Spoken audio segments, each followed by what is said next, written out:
Welcome back to Cyber Attack Sunday, episode 45, where I do a rapid-fire run-through of all cyber attacks from the past week. And yes, including those "we got hacked" emails from the University of Pennsylvania. Hit the subscribe button, check out Substack for full stories and all sources, and let's dive straight in.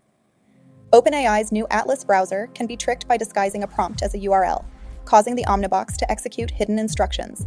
And separate research says attackers could even plant persistent commands in the assistant's memory to run arbitrary code or deploy malware. AI security researchers detailed a cloaking technique that serves different content to agentic browsers and AI crawlers like C, HAT, GPT, Atlas, and Perplexity, poisoning their context so they confidently cite fabricated information as legitimate. New research found ChatGPT, Gemini, DeepSeek, and Grok sometimes surface narratives from Russian state-backed outlets about the war in Ukraine, raising concerns about information quality and safety controls. Should I do a video on Pravda? Attackers resumed large-scale exploitation of 3 critical WordPress plugin vulnerabilities from 2024, with roughly 9 million attempts observed this month against unpatched sites. Threat actors repurposed the Red Tiger Red Team tool into an info stealer that nabs Discord account data and payment details, enabling account takeovers and potential fraud. A now-patched Chrome Sandbox escape, CVE 2025-2783, was exploited in Operation Forum Troll to deliver lead agent spyware linked to Italian vendor Memento Labs, the successor to Hacking Team, with reports of active use by a group dubbed Mem30 Mori, and the company's CEO acknowledging a government customer was caught using its malware.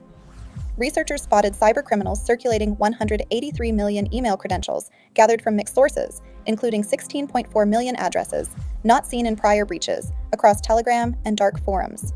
A database containing personal details of individuals who applied for jobs with Democrats in the U.S. House of Representatives was left publicly accessible online, exposing sensitive information about applicants with high-level security clearances. The Killen ransomware group is using Linux payloads inside Windows environments via the Windows subsystem for Linux, IDWSL, to evade detection, marking a new phase in its campaign that now hits over 40 victims monthly. TCS clarified that its service desk contract with retailer Marks & Spencer had ended long before a recent cyber incident, dismissing reports linking the contract termination to the breach. That still doesn't excuse the Co-op or Jaguar Land Rover incidents. Researchers uncovered a sprawling smishing campaign tied to Chinese threat actors that leveraged nearly 200,000 domains to collect personal information, including social security numbers, from victims worldwide. Europol issued a warning over the growing wave of caller ID spoofing attacks that trick victims into trusting fraudulent communications, urging telecom providers and law enforcement to strengthen countermeasures. Google refuted viral claims of a huge Gmail data breach affecting 183 million accounts, confirming that the alleged leak was fake and unrelated to any compromise of its systems. The Sidewinder Espionage group launched a new campaign against embassies and organizations in India, Sri Lanka, Pakistan, and Bangladesh, using an evolved click-once and PDF-based infection chain to deliver malware. A critical WSUS flaw, CVE 2025-59287, has been added to CISA's known exploited vulnerabilities list, with U.S. federal agencies ordered to patch it by November 14th to prevent further exploitation. Attackers infiltrated a file transfer system belonging to Sweden's national power grid operator, stealing internal data, though authorities confirmed the country's energy supply was not disrupted. A new Android banking Trojan, dubbed Herodotus, is infecting users in Italy and Brazil, using random typing delays to imitate human behavior and bypass anti-fraud and biometric detection systems during device takeover attacks.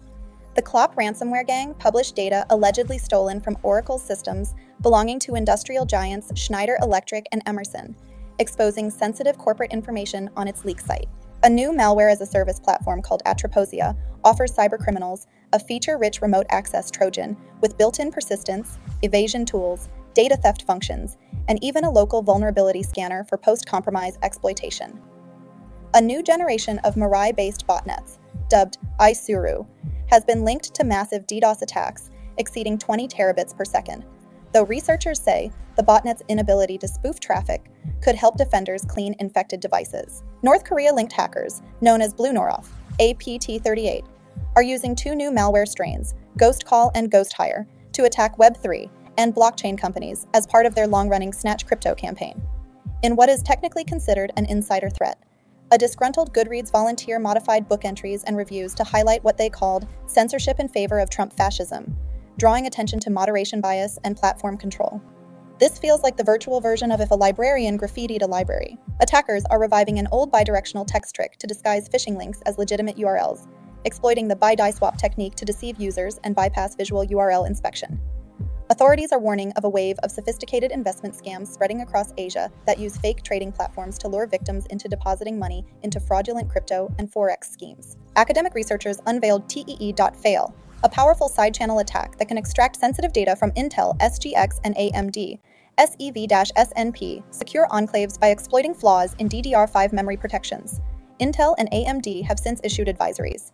The U.S. Cybersecurity and Infrastructure Security Agency CISA warned that attackers are exploiting two new vulnerabilities in Dassault Systèmes' Delmia Apriso manufacturing software, urging immediate patching across affected systems. Japanese advertising and PR giant Dentsu confirmed that hackers breached its US-based subsidiary Merkle, exposing sensitive data belonging to staff, clients, and suppliers in what's described as a cybersecurity incident.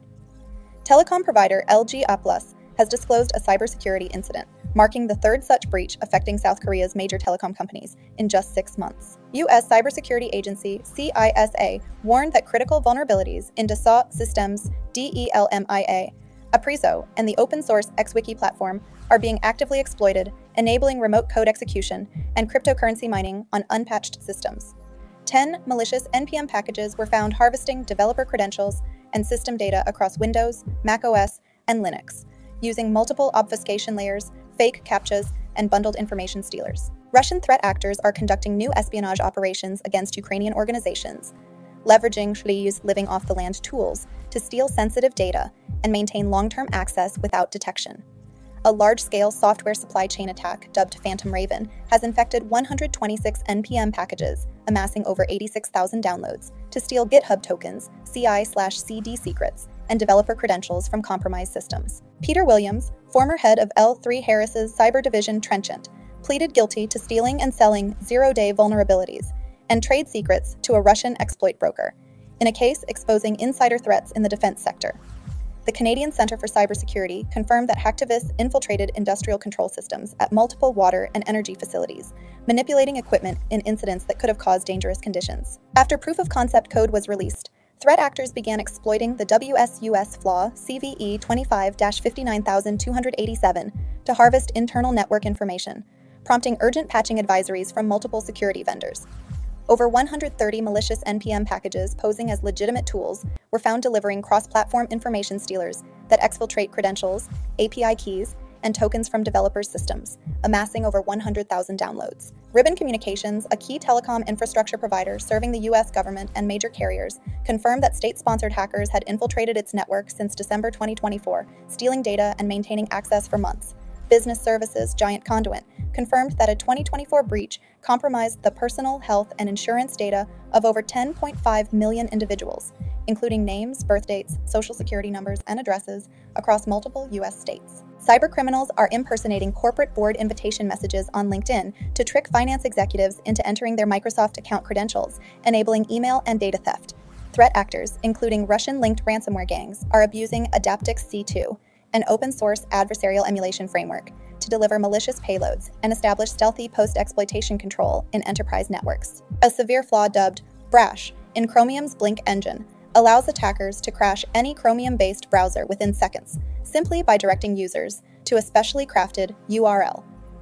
An intruder gained access to a private Microsoft Teams call at Celebrite and leaked internal slides detailing methods for unlocking Google Pixel devices, including those using Graphene OS. Cyber espionage actors tied to China, tracked as Tick, aka Bronze Butler, exploited a critical Motex Landscope endpoint manager, zero-day, CVE-2025-61932, to gain SYSTEM level access and deploy updated GoKCP Door malware in corporate environments across Japan. A suspected state-sponsored group identified as CLSTA1009 is distributing a new malware strain called AirStalk, which abuses the AirWatch MDM API to hijack mobile device management systems and deliver malicious payloads through compromised software supply chains. Researchers have identified over 760 Android apps using near-field communication, NFC relay attacks to steal payment card data from victims in Eastern Europe, marking one of the largest surges of mobile financial malware to date.